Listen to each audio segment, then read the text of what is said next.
All right, so many years ago, I did a video on changing the battery in a Game Boy game, and the video's terrible. I'm gonna take it down. It's a freaking mess. So when you're changing the batteries in these cartridges, what you really want is these guys here that have the tabs spot welded on them. At the time, I didn't have these. I just had like the bare battery. I don't know what these are off the top of my head, 1616s or 2016s. I forget the size of the battery, but I had just the bare batteries without the tabs. And it's really hard to solder onto a battery because, as you can imagine, the battery is a giant metal heatsink and it's going to pull the heat away. And you don't want to keep too much heat on the battery for too long. So it's quite hard to solder any kind of metal tab to a bare battery. Again, these are spot welded on. So yeah, in that video, I was changing the battery on a Game Boy game. I think it was Donkey Kong Land, and I don't know what I used for a wire. I must have like cut up a paper clip or something, and then I'm trying to solder like these little bits of paper clip wire to the batteries. It's just a nightmare. Of course, if you're going to be changing these batteries, like I said, you want to get the batteries like this that already have these tabs on them. And since that video, I bought a whole bunch of these. It looks like I'm getting low. I'm down to my last two here. but yeah, since then, I've changed most of my Game Boy games out with these, especially newer games as they've come in. I've changed the batteries on them as they come in. And because they have this yellow, I don't know what it is, there's like a plastic kind of sleeve around the outer edge of the battery. But because of that, it makes it easy to spot. So when I see a Game Boy game and it's got that yellow around the battery, I know I've changed it because the stock batteries didn't look like that. They didn't have the yellow. So easy to spot, easy to just at a quick glance, I can say, oh, well, obviously in a Game Boy Color game, I don't even have to open the cartridge. That's why I got this out just to show you. But yeah, so I can look at that and I know that I changed the battery on that. I do remember changing the battery on that. Again, when I got the copy of the game in, I changed the battery on it. Going through some of my Game Boy games recently, Super Mario Land 2, popped this open. And this is one of the stock batteries in there. So this has got to be, at this point, probably the oldest Game Boy game I have that still has the stock battery on it. In fact, there's a date code on that. 1993. I don't know if you're going to be able to see that, but take my word for it. It says 1990. Oh, it says 93-01 or 93-01. So that's the original battery in here from 1993, which is kind of crazy. Now, the crazier thing to me is that it still works. So 1993 to 2003, 2013, 2023. Yeah, it's 32 years old, this battery. And yet, it still has my save games on there. Which is kind of, like I said, that is kind of crazy. 33-year-old battery, 32-year-old battery, and it still saves. So I do have a multimeter out. I'm really just curious. I do want to test the voltage on that battery and see what it's at.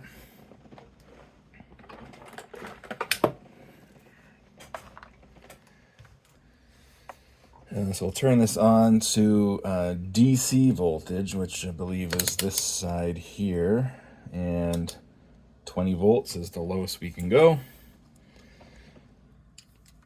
And if we check this battery, what the fuck? It still has 2.94 volts in it. It's a 3-volt battery. When they're brand new, it's probably going to have a little bit higher. Like it might have like 3.1. I think they'll hold a save all the way down to like 2 volts. The fact this still has like 2.9 volts in it is kind of fucking crazy. And to be honest, I wasn't expecting that. So do I even bother changing it at this point? Honestly, I just wanted to show you these batteries and mention that's what I have been using since I made that last video. And, well, you know what? Now I've got to show you how to do it, because I said I was going to take that last video down. All right, we're going to change the battery. It doesn't necessarily need it, but again, it is 32 years old. It's absolutely wild. Actually, while I got this out, just out of curiosity, let's see what a new battery has in it. I guess 3.1 volts. Yeah, 3.14. And again, this 32-year-old battery's got 2.94. Crazy, crazy, crazy. Anyways, I will do it just for the sake of showing you how to do it. And yeah, I guess let's get to it. All right, so I got my soldering iron out. While that thing is heating up, I'm going to put a little bit of flux on the old solder, and I'm going to add a little bit of old solder. I'm going to add a little bit of new solder to the old solder, just to kind of help the old solder flow a little bit better. So this is MG Chemicals flux. If I can get this lid off. Okay, there we go. They don't make that easy to get off, do they? And this is like in a syringe form, so. Okay, so I'm just gonna put a little bit of flux on the old solder. That's good. And like I said, we might add a little bit of new solder to the old solder, just to help it flow.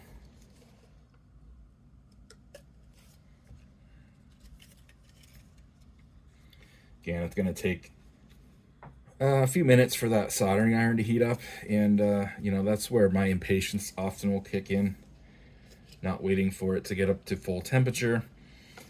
And yeah, if your soldering iron's not up to temperature, you're going to get cold solder joints. Your solder's not going to melt fully through nice and evenly, and it's gonna look oftentimes, if you ever do a soldering joint and you look at it and it looks kind of foggy, like white, powdery, crusty. It doesn't look like a smooth metal blob, like a T1000 blob. So yeah, that's how that goes. Just waiting for the soldering iron to actually get up to temperature is important. I do have this little soldering sucker tool. And I do have this little soldering sucker tool. These are handy to have, so we can try and get you know, most of the solder off. Again, for now, I am just going to try and melt some new solder onto this old solder. Yeah, that's good. Again, it just helps the old solder flow a little bit better.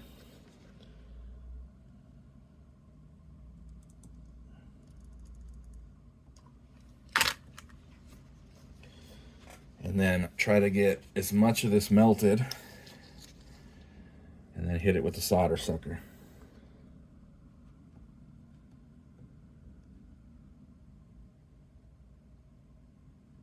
Yeah, see, it's taken quite a bit to get this old solder to melt. I think it's going. As the new solder melts into the old solder, plus we got this flux on here. But yeah, that old solder definitely, yeah, actually most of it came off there. So that's pretty good. And I'll do the other side. There's a resistor very close on the other side, so that's one thing you want to be careful not to disrupt. You want to be careful not to disrupt any nearby components. You don't want to put this back together and then the game doesn't work. So yeah, again, just trying to get this old solder to melt, kind of getting the new solder to melt in with the old solder, and then you can really feel it kind of loosen up. And again, Oh, a little slow there on the solder sucker. Try not to suck in all these solder fumes. And most of it came off, but not quite all of it. So again, get that nice and melty, and boom, hit it with the solder sucker. I'm not going to get all of it off. It's not like a big deal. This isn't a case where we had like leaking capacitors and maybe there's some corrosive, you know, electrolytes or something on the board that we want to really clean off. Again, just for the sake of changing the battery, we don't need to get like every last bit of broken solder off, but I'm going to try and melt this solder as I pull up on the battery. Keep in mind, again, the battery is metal and it is going to soak up heat pretty quickly. There we go. Get one side up. There we go.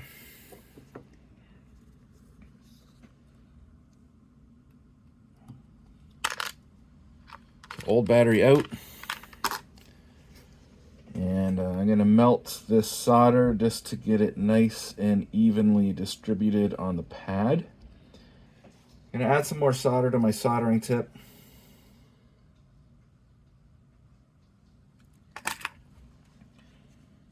And again, we're just going to put this heat right down into the pad. Because again, I can still feel some old solder on this that doesn't quite... There we go. See that? You see how smooth and shiny that is?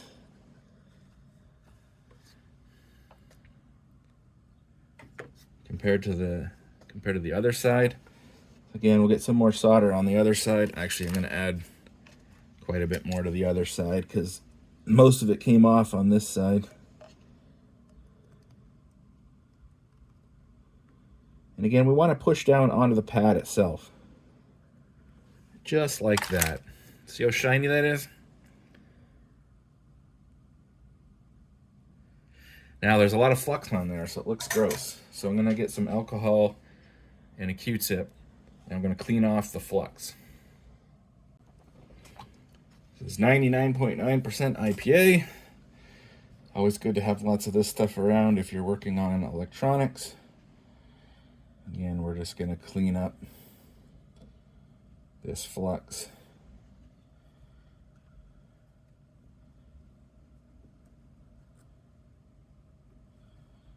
I'll use a dry Q-tip now, just quickly absorb some of this. But of course, the IPA will evaporate very quickly. It's actually kind of the point. So there we go. So that looks a lot better. And again, you can see those two shiny blobs of solder on our pads. And so now we can solder the new battery on. Now it's very important that you get the polarity right. So there's two ways that this battery can go on. But of course, only one of them is the right way. So, okay. So on the silk screen itself, there's a tiny little plus symbol right here. So you might not be able to see that quite easily. There's a little bit of solder on it, so it makes it a little bit hard to see. But this is the positive pad. This is the negative pad. When we're looking at the battery, the top side here is the positive side. It's got the plus on it, which makes the bottom side the negative side. And if you just follow which tab is spot welded to which side of the battery, well, if this is the positive side, then obviously this is the positive tab. So this battery needs to go on the board like this, not like this. Now, obviously, if you get that wrong, your saves aren't going to work.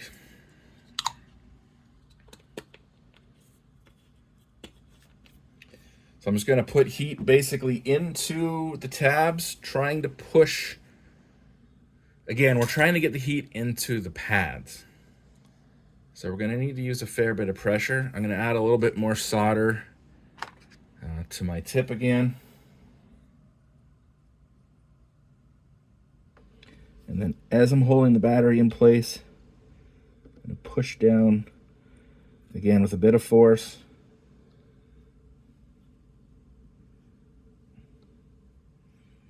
There's holes in these tabs, and if you can get the solder to almost push through the hole, then you're going to be golden. I'm going to do the other side. Got a nice clean soldering tip right now. A little bit of solder on it, but not too much. And again, I'm going to try and get as much heat into this whole assembly, the tab and all the way down through to the pad.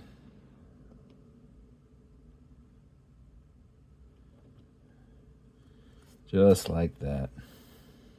All right.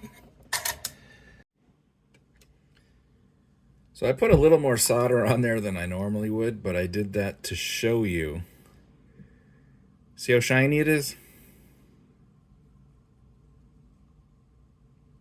It's not dull.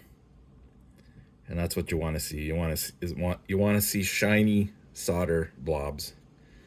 If they're foggy looking, then you didn't have enough heat, and you want to make sure that those are going to stay put.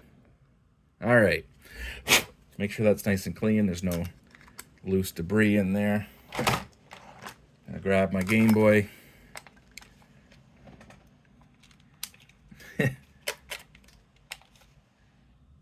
There we go.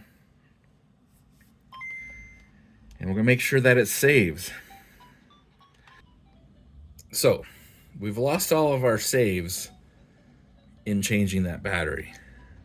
But we want to make sure that from now on, from this point forward, of course, it's going to save the games. So, I believe in Super Mario Land 2 here, we need to at least beat this first level.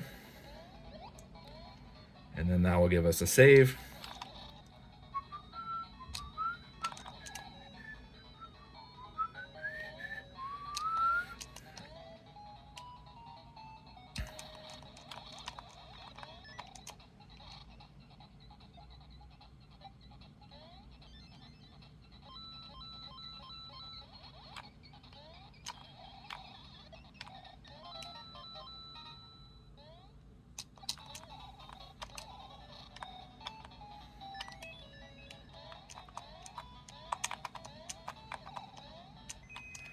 There we go.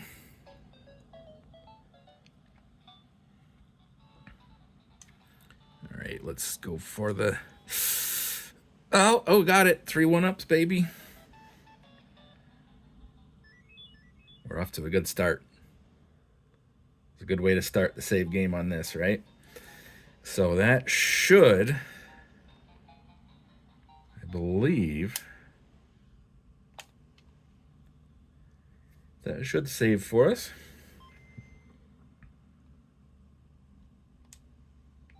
Yep. So you can see there we've got a number 1 on slot A, indicating that we've beaten 1 level with our 10 1-ups, 10 lives. So there you go. That is how you do that with the tabs. And again, if I ever open this in the future and go, did I change the battery on this? Yellow, yep, changed the battery on that.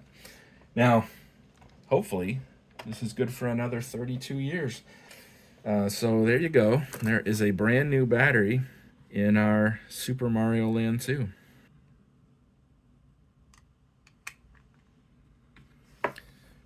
Properly. Done properly this time. All right. See you guys later.